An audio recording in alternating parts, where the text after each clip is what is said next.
Retired Life Inspired begins now. My name is Annie M. And welcome. We are in the middle of February, and may I greet you in the greeting words of peace of Assalamu alaikum, which simply means peace be unto you. Hope you're doing well. It is the middle of February, as I said.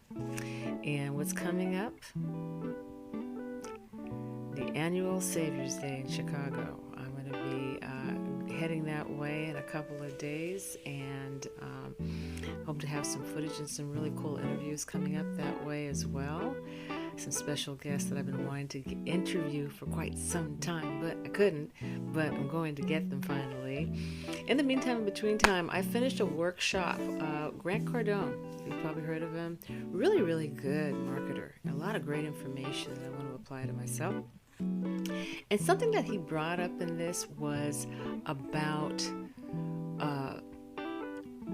these three areas, and that was relationships, wealth, and health. And I thought, bam! I mean, those are in areas that especially affect us women 50 plus. I mean, who doesn't want more money?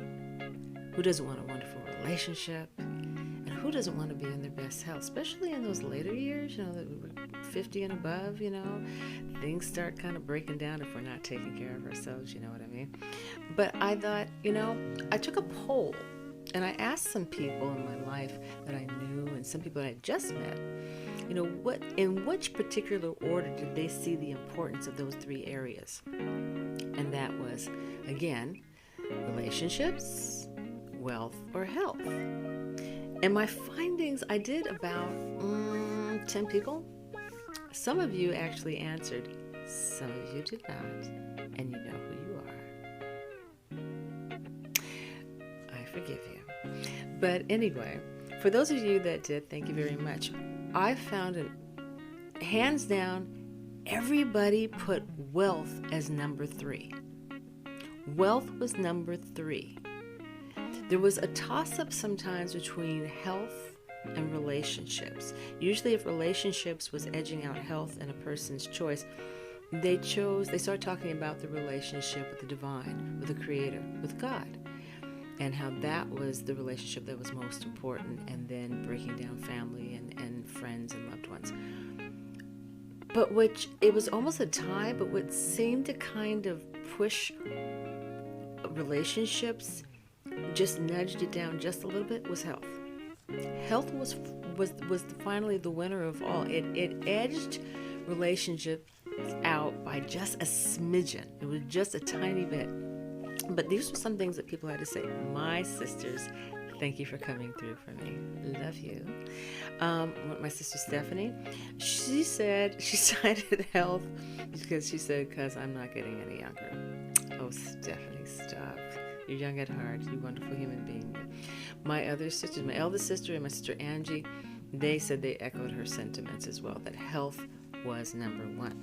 I had a wonderful Lyft driver, music engineer, who I really want to get on here so bad because he's an excellent listener.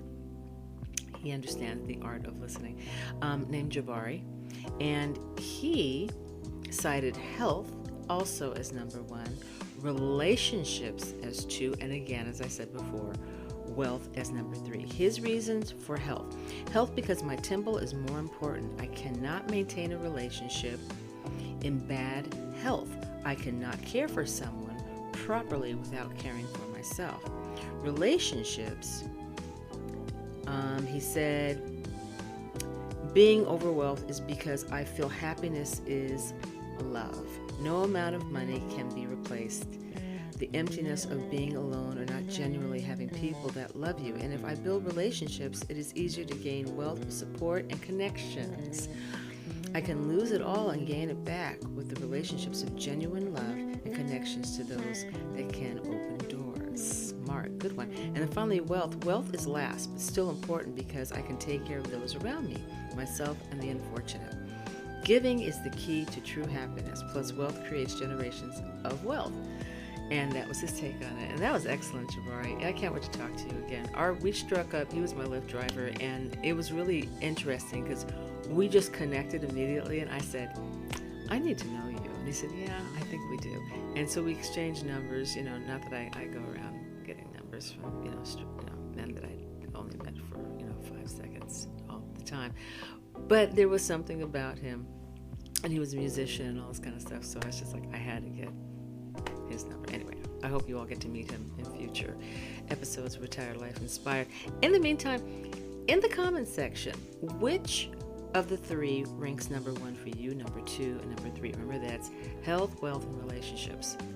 Which one ranks number 1 for you? I mean, there's no wrong answer. Just sit in for a few minutes and think about it. See, I'm having some glitches on there. Forgive me. But take a moment, think about it. In the upcoming days and weeks, we're going to be talking about health. I'm taking that as my number 1 topic, and we'll be talking about relationships, and we're going to be talking about wealth and the 50-plus single woman and how it affects her. Because if you're like me, those are big categories. So, hope you're doing well. Looking forward to talking with you again. And as always, peace.